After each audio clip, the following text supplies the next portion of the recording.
Secretaría de Educación Pública, Gobierno de la República.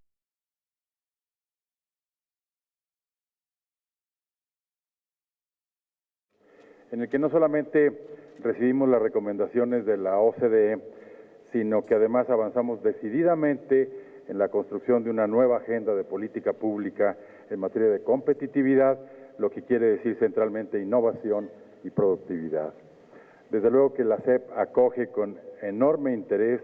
y entusiasmo estas 11 recomendaciones y en particular aquellas que nos corresponden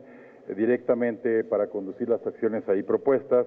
y contribuir desde luego con las otras dependencias en esta que es una auténtica hoja de ruta.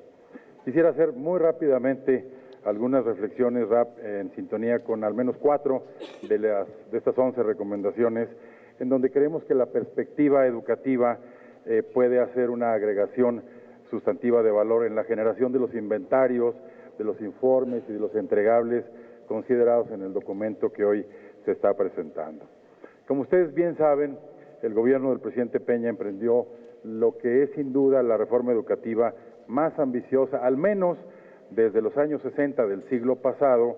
en que el objetivo esencial, como lo fue a lo largo del siglo XX, era alcanzar tasas de cobertura elevadas que permitieran dotar de escolaridad a una población que transitaba de lo rural a lo urbano, del analfabetismo, digamos, clásico, tradicional, a una primera fase de alfabetización, digamos, básica. Vinieron después otras, la funcional y ahora la digital, del aprendizaje de hechos a la memorización de datos y así sucesivamente. En este sentido, los progresos alcanzados por México, por el Estado mexicano, son innegables en la producción de escolaridad, pero no necesariamente en la provisión de formación de calidad, es decir, de educación. Construimos ciertamente el quinto sistema educativo más grande del mundo, pero no necesariamente uno de los primeros 5 de mayor calidad y de mayor éxito.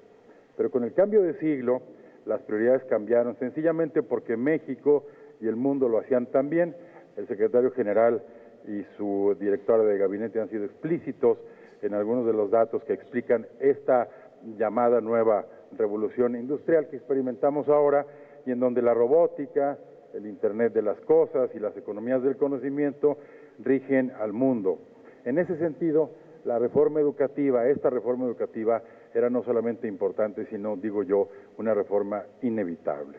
Y uno de sus componentes es precisamente la creación de una estrategia de formación de habilidades a lo largo de la vida que nos permitan enfrentar exitosamente los desafíos de nuestro país en este mundo vertiginoso y cambiante. Esta estrategia tiene una amplitud de miras y establece un marco común para el desarrollo de habilidades en los distintos niveles del sistema educativo, a fin de que el capital humano, y estando muy conscientes de las asimetrías en el desarrollo regional, y subrayo asimetrías profundas e importantes en el desarrollo regional, pueda incorporarse de manera exitosa al entorno productivo. Dicho de otra forma, la política educativa, en nuestra perspectiva, en el aspecto específico que nos ocupa esta tarde, dará resultados si y solo si forma parte de una estrategia de conjunto, de adaptación estructural, de desarrollo económico y social, en especial a nivel subnacional, con miras a aumentar considerablemente nuestros niveles de productividad e innovación. Algunos ejemplos nos lo ha dado claramente Juan Pablo Castañón, pero hay muchos otros en materia de desarrollo económico y de desarrollo educativo, en donde ambas variables coinciden en la medida en que el entorno escolar y el entorno extraescolar va razonablemente de la mano. Uno puede encontrar ciertamente los estados como con mayores niveles de desarrollo, digamos, clásicos, tradicionales, por supuesto la Ciudad de México, Nuevo León y otros más, pero uno puede encontrar también ahora algunos de estos cuyos sistemas educativos van avanzando mucho más rápidamente que otros en esa misma dirección. Los casos de Querétaro, de Sonora, de Yucatán, de Guanajuato, no digo de Aguascalientes para que no vayan a decir que cargo los dados, ni mucho menos, pero es evidente que un grupo de variables y el otro va o tiene que ir de la mano de manera muy considerable. Por eso, Hoy en día las economías basadas en el conocimiento están reformulando sus sistemas de educación para dar más flexibilidad a la currícula, para buscar así nuevas formas de rendición de cuentas y de valoración, además de la promoción del trabajo colaborativo entre profesores e instituciones. Y los énfasis en educación se están dando en reformas hacia la calidad y relevancia en disciplinas STEM, en las tecnologías desde luego digitales, que se incluyen ahora en las prácticas diarias en los países desarrollados y en específico en la vinculación entre innovación, investigación y desarrollo. Y para conseguirlo,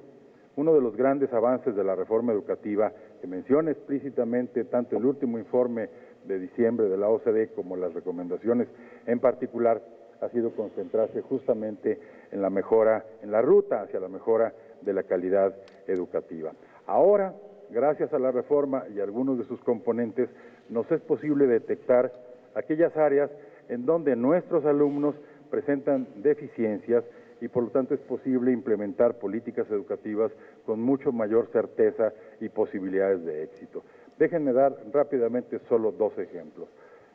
En la parte de cobertura es evidente que los logros han sido notables, prácticamente la tenemos plena en educación básica, las últimas cifras combinando modalidades escolarizadas y no escolarizadas en media superior son espectaculares, 82%, un poco más, estimamos incluso que la meta al final del sexenio llegará al 85%. Tenemos un desafío ahora en la media superior, aquí se mencionó, donde andamos cerca del 38%, la meta sexenal era de 40%, pero nuestra hipótesis a lo largo de los próximos 25 años es que quizá una meta de esta naturaleza, que ciertamente es 2 puntos por abajo de la que tiene América Latina,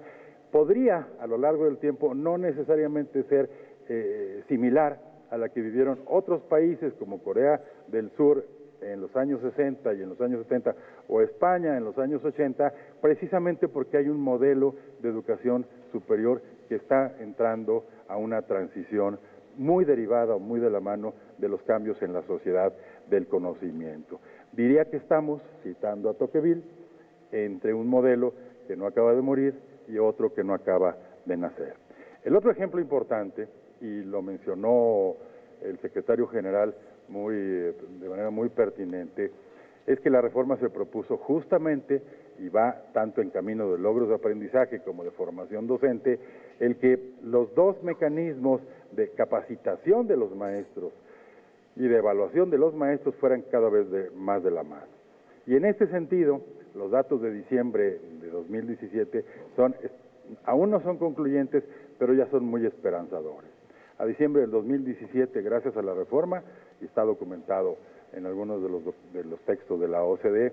vamos a estar alcanzando posiblemente más de 1.200.000 maestros mexicanos que se han evaluado en las distintas familias de evaluación que contempla la reforma. Para hacer un proceso que empezó en agosto del 2014 hasta diciembre del año pasado es sencillamente espectacular. El mejor que ha habido en las poco más de 50 reformas educativas documentadas a lo largo del tiempo por la OCDE desde los años 80. Pero con un añadido que es particularmente interesante. El año pasado rebasamos de lejos la meta que teníamos de formación de docentes, habíamos planteado 500.000 capacitados, llegamos a 530.000, 550.000, y lo más importante es que parece haber ya una correlación entre los resultados de las evaluaciones de los maestros y los programas de capacitación que tomaron. Aún es ligero, aún no es concluyente, pero apunta ya en una dirección realmente muy importante. De tal manera que en ese contexto, el modelo de formación dual, por ejemplo, y el modelo de alternancia, nos van a permitir encontrar el punto de equilibrio entre el conocimiento y las habilidades que los estudiantes adquieren en la escuela y lo que el mercado laboral está requiriendo de ellos. También estamos planteando, como parte del nuevo modelo educativo, nuevas tácticas para fortalecer la enseñanza, precisamente en skills y especialmente en soft skills o incluso en habilidades socioemocionales que son ahora cruciales para la vida y ampliamente demandadas por las empresas, el trabajo en equipo, el autocontrol, el liderazgo, etcétera, etcétera. Y lo mismo estamos haciendo para concentrarnos mucho más en temas estratégicos de la formación para el trabajo, como el apostar por la formación técnica en sectores clave, fortalecer mucho más la orientación vocacional, involucrar a las empresas en la estructuración de planes y programas de estudio para carreras técnicas, como pasa en los estados donde hay un clúster automotriz importante, y sobre todo permitir experiencias de aprendizaje en el lugar de trabajo para jóvenes y para profesores. Así que atendiendo a estas recomendaciones ahora recibidas, estamos trabajando en una consolidación de esta reforma que nos permita ir de un paradigma donde las personas se formaban primero y trabajaban después, a otro en el cual la educación y el trabajo están íntimamente relacionados y ambos son reconocidos como parte de un mismo proceso.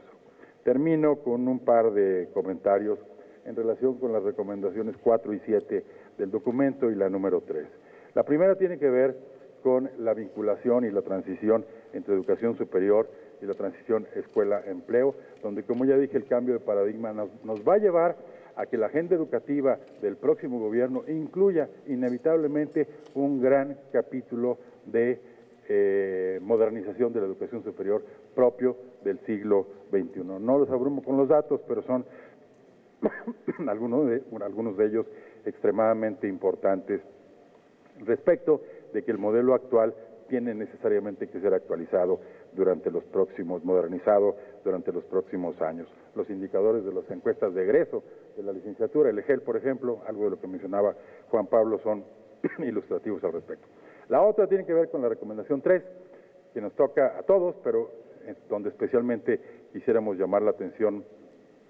que es en cómo lograr, en la perspectiva educativa, una alineación mucho más estrecha y eficaz entre educación y sector productivo. Y en este sentido nos parece que tenemos que ir más allá de la mera alineación de programas educativos locales